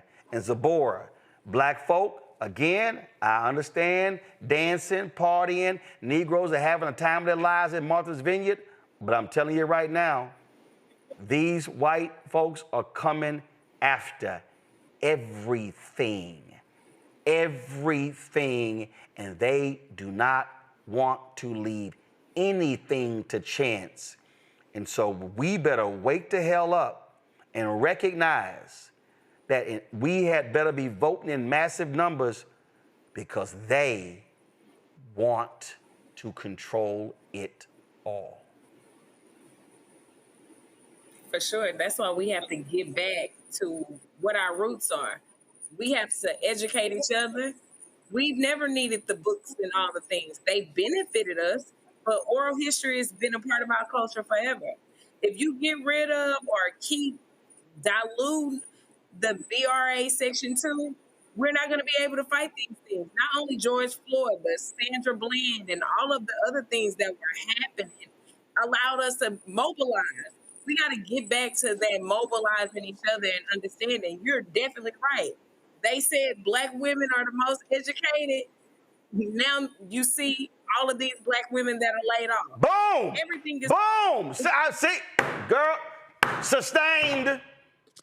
I'm just saying. That's right. If this is a courtroom, the judge was sustained. Go ahead. I'm just saying. We got to fight back. We can't keep being quiet about it, allowing the people around us to say, oh, that's not important. Oh, we can't do nothing about it. I'm from Texas. I'm from Houston. If 61% of Texas is black people and we're not able to drive people in buses from the church to the polls anymore, they've been attacking our voting rights. If it wasn't important, they wouldn't attack it. Right. So it's time for us to get out there and do something about it. Well, in fact, 61% of Texas is minority, not black. And Scott, learn to go with the damn bit. Yeah, I heard your little petty ass say, well, an objection has to be made before the judge say sustained. Yeah, I heard your little petty ass. I don't miss nothing. But so you go with the damn bit. When you make a point, you say sustained. But go on here and make your damn comment. I respond to questions. You're just lecturing us tonight. No, I'm not. No, Scott. No, Scott. No, Scott. No. All of us tonight, Scott, we don't need a question. All of us tonight are trying to actually teach people who are watching. Okay, because the problem is folk are acting like, man, this really ain't no big thing. They don't understand. And so fine, since you need a question, damn. So I don't need a question. No, yes, you do. Yes, you do. You need a question. No, you need a question. So here's the question since you're begging for a question. Explain to people what happens when you codify Jim Crow 2.0 and racism that's not dressed as that way. Explain what happens when you codify it into law, how difficult it is to overturn it. To decodify it, if you will. There you go. And you get an authoritarian democracy, which is essentially what we're living in. You codify racism, you devalue DEI. You know, DEI and the federal protections against race discrimination and discrimination against those protected classes, that's still on the books. But you see how Donald Trump and the Republicans in the House and Senate have bastardized it now, not just turning around DEI and making it a bad name, but speaking it into existence. The media speaks it into existence, and now DEI is a bad word, if you will. And so you get the Supreme Court, where the expansion of executive powers of this Trump administration, you see the lower courts, the Article 3 courts, are striking down his attacks on the unions, his attacks on getting rid of agencies, his attacks on schools, his attacks on law firms, right? Well, the Article 3 courts, the lower courts, are all, if you fight, you win against Donald Trump because it has no real legal basis, even taking over D.C. or federalizing federal troops to come in here when there is no crisis whatsoever. And then you get to the Supreme Court and they expand his power to say, well, that's okay, maybe, or they give him just a little bit, and he takes it and runs with it. And the amount of lies, these created facts that have no basis, that become the basis for these baseless lawsuits and stuff. So you either got to fight. If you can't afford to fight, you're going to be creating not only bad law, but bad legislation. And until the Democrats can get the House or even more, you've got to then undo everything Donald Trump has done. and these executive orders can be undone. But what about the damage that's been done for the last 4 years? When they shut down the museums and they start telling lies about our story, and all they want is a white, pristine story about the history of America. Even the founders said we are in search of a more perfect union, right? America has never been perfect, not for any of us. We've always wanted it to be something more than she is.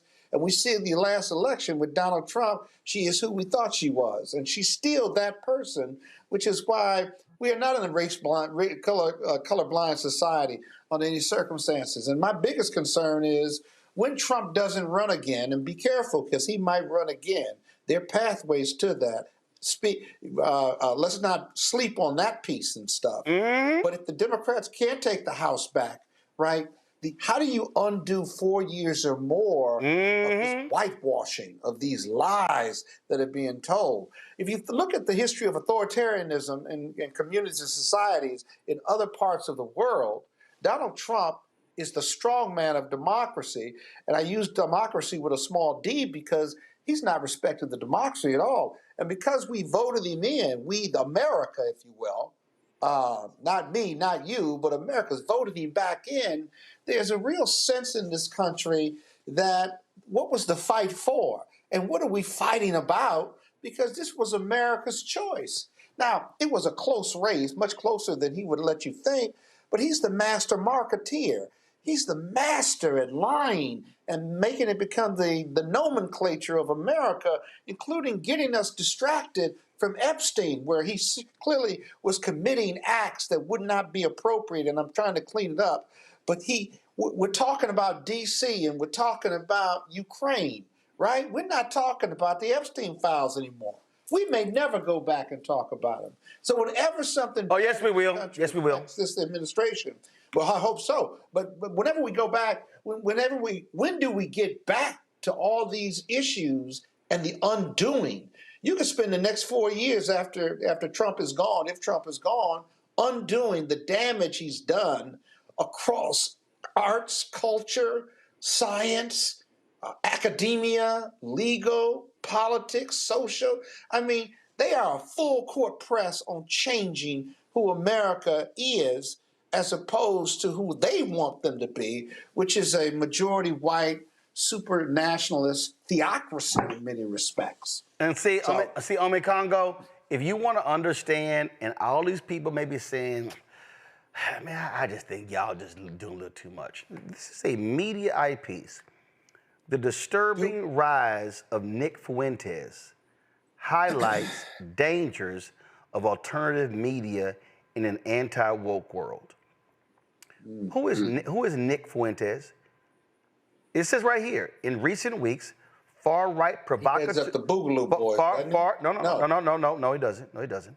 Far-right provocateur and white nationalist leader Nick Fuentes has been receiving accolades from many of his fellow pro-MAGA travelers for his ongoing feuds with the likes of Tucker Carlson and Candace Owens, as well as for his vicious anti-Israel rhetoric. Now, Glenn Greenwald, fierce critic of Israel, so-called progressive, heaped praise on Fuentes in mid-August, saying, quote, he is, quote, spectacularly talented. I mean, he's like a very rare, generational talent in terms of his ability to go before the camera, attract attention, be charismatic, but he's not like a ranter and a raver. Nick Fuentes is very well read, very, very informed. There aren't a lot of folks who know more about Nick, who know more about the topics Nick Fuentes covers, and Nick Fuentes is very impressive. Added Greenwald, the former Guardian journalist turned podcaster. Ome Congo, Glenn Greenwald is literally talking about an absolute, flat-out, decrepit racist. Look at this here. Yes. Vincent Oshana, a co-host on Patrick Bet-David's popular podcast, offered a similar take, agreeing that Fuentes is on a, quote, generational run. He added, and right now, I don't care what anybody says, he is freaking on fire. Bet-David also said he would be open to having Fuentes on his show, which would give him access to his massive audience and potentially bring him into their ecosystem. Last point. Who is Nick Fuentes, Ome Congo? Oh, he's the racist who went with Kanye West to Mar-a-Lago and had lunch with Donald Trump.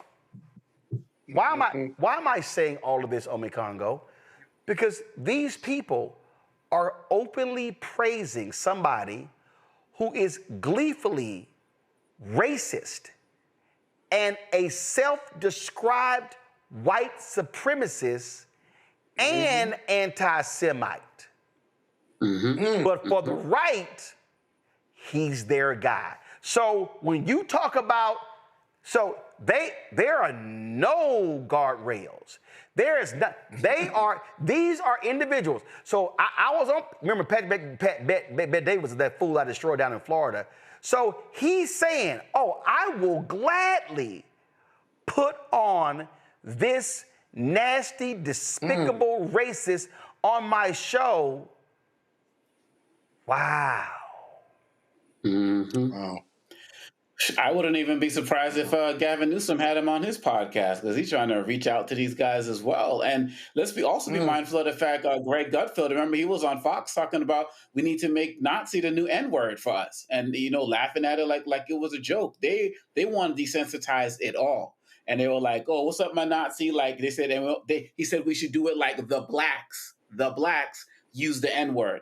Like we need to do that for Nazi. So all of these guys are having their moments now in the sun, but they've been doing it for years, and now they're being platformed, and it's disgraceful. But it's only more disgraceful if we don't wake up and speak to it and fight. These people who are liberals, Democrats, you want to be siding with the Nick Fuentes and them against Israel? No, you're anti-Netanyahu. This guy is anti-Jewish. It's a whole different conversation that people need to be having right now. And Nick Fuentes ain't the only one who's being platformed by these guys. They have made it impossible, oh no, not impossible, but they have made it extremely difficult for people to be called a racist and lose their career, to be called an anti-Semite or homophobe or Islamophobic and lose their career. They're getting paid. Some of us, I'm sure, saw that Mehdi Hassan Jubilee clip where they have like 20 young people who are just like Nick Fuentes, and now they're being platformed as well. This is America right now. For people who think that the youth are going to save us, the youth aren't going to save us if youth like this keep getting platformed. And we're not doing enough to uplift the people who are their age and similar or younger who are fighting this. And that needs to happen right now, because people just think, oh, the youth are going to come and there are young people out there who are doing this work. No, but these guys are having a platform, and they are all across the country I'm teaching on college campuses. They are emboldened right now. Look, last thing I'll say, in one of the high schools I work at, there was a girl who said, oh yeah, a white girl said to a black girl, oh, Trump got reelected. Now I can actually shoot you now in the middle of Fifth Avenue and nothing's going to happen to me. Like, this is happening in our schools. Yes. I know an 8-year-old who a girl said, oh, Trump is now in office. You better run. They're going to enslave you. So, and I know I said lastly, actually lastly. And now you try to close like a Baptist preacher. Come on now. To create racist literature to put in our schools for the founding of America's 250th year anniversary. So I'm gonna read this here. I just want y'all to understand. Again, when you see the open embracing of a violent racist, understand they are mainstreaming him, and that's what they're doing. Like they mainstream and accepted and glossed over Trump's bigotry. This is what this Mediaite story says. Past action taken against Fuentes for his bigotry has now led many to embrace him, particularly as anti-woke sentiment permeates every corner of the MAGA base. Bet David pushed Oshana on why he's embracing Fuentes now, and he replied, quote, you know what it is? Because, okay, name the person that can't even be on YouTube. He can't be on YouTube because of the stuff that he says. They froze his bank account. Oh, y'all, the next paragraph says it. Fuentes was deplatformed in recent years over his explicit anti-Semitism, as well as his repeated calls for limiting the rights of women, minorities, and the LGBTQ community. And then there have been some stories saying he's actually gay. His regular use of violent rhetoric has also caused alarm. Now, Glenn Greenwald was praising Fuentes. Glenn Greenwald's also gay. That's insane to me. Okay? So I just want y'all to understand. I'm going to read this last one. In 2022, for example, Fuentes called for a dictatorship to get rid of, quote, the Jewish media. that has made America's, quote, evil by making various things popular. Quote, sodomy is popular, being gay is popular, being a feminist is popular, sex out of wedlock is popular, contraceptives are, that's all popular. That's not to say it's good, that's not to say I like that. Popular means that people support it, which they do. And it sucks, and it is what it is, but that's what we need, dictatorship. That's unironically why we need to get rid of all that. He ranted, adding, we need to take control of the media or take control of the government and force the people to believe what we believe or force them to play by our rules and reshape society. Let me say it again. I'm trying to see this quote again because I'm about to close this thing out. We need to take control of the media or take control of the government and force the people to believe what we believe or force them to play by our rules and reshape the society. So folks, this white supremacist who had lunch with Trump and Kanye, who's now being openly embraced by right-wing MAGA stars, he is now being repositioned as a voice of reason, as a generational talent. What he's saying, they are using government to force us to believe what they want us to believe. Donald Trump is weaponizing the Federal Communications Commission to force media companies to get rid of DEI and do their bidding. So what Nick Fuentes has said, MAGA is doing that. And so if they are openly embracing an anti-Semite, a bigot, a racist, what do you think the next level is? They are going to make him one of their stars. And we are going to have a bigger bullseye on us. Y'all had better pay attention. This is why we keep telling people why they got to watch this show. Because y'all, everything we predicted was going to happen has happened. Zabor, thanks a lot. Scott, thanks a lot. Congo, I appreciate you being on the panel. Thanks a lot as well. Folks, I didn't go to a commercial break because I needed y'all to understand the importance. I'm going to run the Spike Lee interview tomorrow. The doctor we have for breast cancer, I got to do tomorrow because this was too important. This was too important for us to take even one break. Y'all, I'm telling you what's going on. These people are playing for keeps. They may be smiling, they may be touting these black folks wearing MAGA hats, but they want to defund and destroy everything in Black America, everything that we have fought for since the end of slavery. They want it all back. And we cannot be silent and complicit as it happens. Folks, your support of this show is crucial. Ain't nobody else doing what we're doing. Nobody else is doing what we're doing. We're not going to stop. Y'all, we got to keep telling truth. I want to launch 2-3 other daily shows. I got the folks in mind right now. Simply can't afford them. But I'm telling you right now, people say, man, we need to have more of you. Yeah, we got to pay them. They got to live. They got families. There's an existential crisis that we are facing. And we had better recognize the emergency that's happening before our very eyes. You want to support our work? Join our Bring the Funk fan club. Contribute to our show. Cash App, use the Stripe QR code. Pull the music down, it's too loud. Stripe QR code, please. Use it right here for Cash App. Click the Cash App button to contribute. You can use the same QR code for credit cards. If you want to see a checks and money order, make it payable to Roland Martin Unfiltered. P.O. Box 57196, Washington, D.C. 20037 7-0196. PayPal is rmartin unfiltered, Venmo RM Unfiltered, Zelle, Roland at RolandSMartin.com, Roland at RolandMartinUnfiltered.com. Download the Black Star Network app, Apple phone, Android phone, Apple TV, Android TV, Roku, Amazon Fire TV, Xbox One, Samsung Smart TV. All of y'all in the YouTube chat, y'all should be hitting the like button, y'all. We should easily be at 3,000 likes. I don't understand for a second why we at 1,500.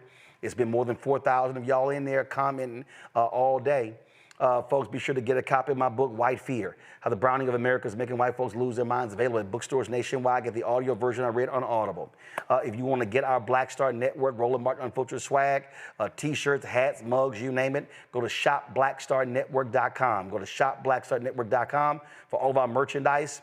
If you had ordered any stuff from Custom Spring and haven't gotten it, send us an email, and please, we'll work with you on that. QR code is right there for our products as well.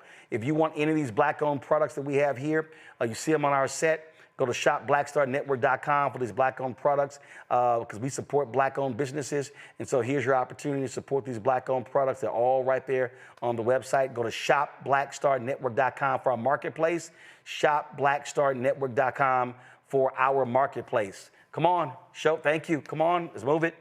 And don't forget, folks, download Fanbase. We want, there's a black-owned social media app. We want to add another 1 million followers, 1 million downloads to Fanbase. And if you want to invest, go to startengine.com/Fanbase, startengine.com/Fanbase. Folks, that's it for us. I appreciate it. I'm going to play some of the content from the Live Golf. Had a great time. Thanks to Scott O'Neill, their CEO. Thanks to AJ Calloway and his company. They invited us out. There were a bunch of other people who were there. I'm going to run some of that content later in this week. We have the Spike Lee interview, the other stuff. But we had to focus on this because it was just too important. Folks, I'll see y'all tomorrow right here. And yes, I'm wearing my John Lewis shirt. Get into good trouble, necessary trouble. That's what all of us needs to be doing. Folks, I'll see y'all tomorrow right here. Roland Martin Unfiltered on the Black Star Network.